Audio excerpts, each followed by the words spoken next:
There is a painful moment that many people experience while dating. It usually begins with excitement. You meet someone who seems interesting, attractive, and different from everyone else you've met before.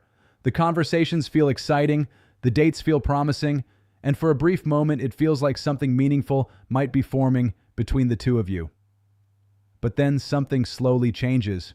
At some point along the way, that person starts making you feel like you're not quite enough. Maybe they become distant, maybe their replies take longer and longer, or maybe they stop putting in the same effort they showed in the beginning. Suddenly you find yourself wondering where you stand.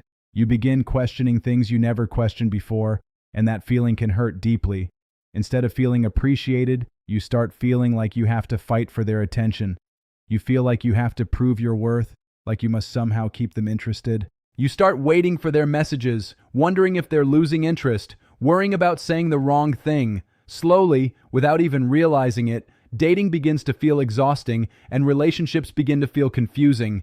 The worst part is that many people start believing the problem must be them.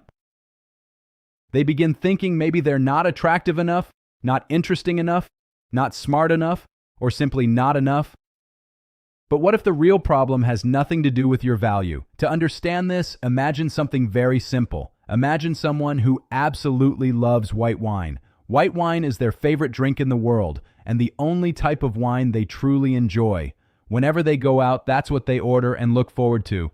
Now imagine you bring them a glass of red wine. Not just any red wine, but an incredible bottle that may have won awards, smells amazing, tastes incredible, and is admired by experts as one of the best red wines ever produced. Yet if that person only loves white wine, none of that will matter.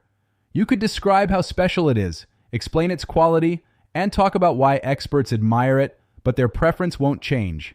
They may politely taste it or drink it if nothing else is available, but the moment white wine appears on the menu again, that red wine will instantly be forgotten. Now imagine for a moment that the red wine could think. It might start wondering what's wrong with it, why it isn't good enough, or why that person doesn't like it. But the truth is simple. Nothing is wrong with the red wine. The person simply prefers white wine. This is exactly what happens in many dating situations. Sometimes you meet someone who is simply not the right match for you, not because you lack something, not because you aren't attractive, interesting, intelligent, or kind, but because you're simply not their preference. And when someone is the wrong match for you, something strange happens. No matter how great you are, how attractive you are, or how much effort you put into the relationship, it will always feel like something is missing. You'll feel slightly unsure, like you have to try a little harder, like you're the one carrying most of the emotional weight, and that feeling slowly begins to affect your confidence. If this happens more than once, you may start believing something must be wrong with you. But remember the wine example. The reaction of someone who prefers white wine says nothing about the quality of the red wine. It only reveals their personal taste. Somewhere else, there may be someone who absolutely loves red wine, someone who studies it, appreciates it, and recognizes exactly how special it is. To that person, that same red wine would be incredible. This reveals something important about relationships. The goal in dating should never be to convince someone to like you, yet many people spend enormous amounts of time trying to do exactly that. They try to impress someone who isn't interested, prove their value to someone who doesn't appreciate it, and try harder and harder to win someone over. Strangely enough, the more incompatible two people are, the harder one person often tries. It becomes a challenge, and humans are naturally drawn to challenges. When someone seems distant, mysterious, or difficult to win over, our minds sometimes treat it like a puzzle that needs to be solved. We think that if we just try a little harder, say the right things, or show enough effort, eventually they will see how amazing we are. But this way of thinking often leads to a painful trap, because while you're spending time trying to convince the wrong person to like you, you might be ignoring the people who already do. Imagine again that red wine. Somewhere nearby there might be someone who absolutely loves red wine, someone who appreciates its flavor, depth, and character, someone who would happily choose it over anything else. But if the red wine is too busy trying to impress someone who only drinks white wine, it might overlook the person who actually values it. This happens all the time in real life. People ignore genuine interest because they are chasing uncertain attention. They overlook appreciation because they are trying to earn validation. They miss opportunities for real connection because they are trying to change someone's mind. Healthy relationships rarely begin with persuasion. They begin with mutual interest. When two people are naturally compatible, something very different happens. Conversations feel easier, time together feels natural, and there isn't constant confusion about how the other person feels. Instead of chasing their attention, you feel like they are equally interested in you. Dates feel effortless, messages flow naturally, and both people make time for each other. The relationship begins to grow without constant pressure or doubt. This doesn't mean everything is perfect. Every relationship requires effort and will eventually face challenges. But there is a huge difference between working through challenges together and constantly trying to convince someone to stay. When two people are truly compatible, both of them want the connection to grow and both invest in it. That mutual effort changes everything. The early stages of dating feel exciting rather than stressful. The first few dates feel like discovering someone who understands you, and the first kiss feels natural rather than forced. Instead of constantly wondering where things are going, both people feel curious and excited to find out together. It doesn't mean everything is effortless, but it means both people are carrying the weight of the relationship together.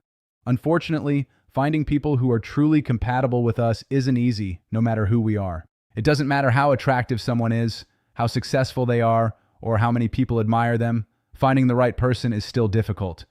In reality, there are far more people we are not compatible with than people we are, and that's completely normal. The problem begins when people interpret incompatibility as personal failure. Instead of thinking this person simply isn't the right match, they think there must be something wrong with them. That belief can slowly damage self-esteem, make dating feel discouraging, and cause people to stay in situations that don't make them happy. One of the healthiest habits in dating is learning when to walk away. If someone consistently shows little interest, frequently disappears, or ghosts you, or makes you feel like you constantly need to prove your value, those are signals.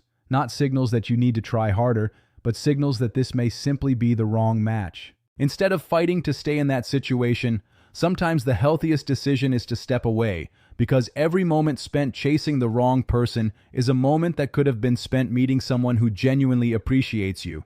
Think about it this way. If someone doesn't like the type of wine you are, there's no point arguing about it. You don't need to convince them or change yourself. You simply acknowledge the difference and move on. And here's the encouraging part. You don't need hundreds of people to admire you or the approval of everyone you meet.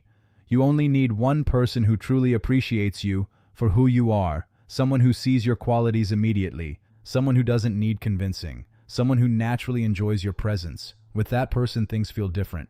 You don't have to pretend to be someone else, constantly prove your value, or wonder whether they want to spend time with you, because their interest is clear, their effort is visible, and their appreciation is genuine. When two people who truly appreciate each other meet, something beautiful begins to form, not because one person worked harder than the other, but because both of them naturally chose each other. So instead of trying to win over people who don't see your value, focus on becoming the best version of yourself and meeting people who naturally appreciate it.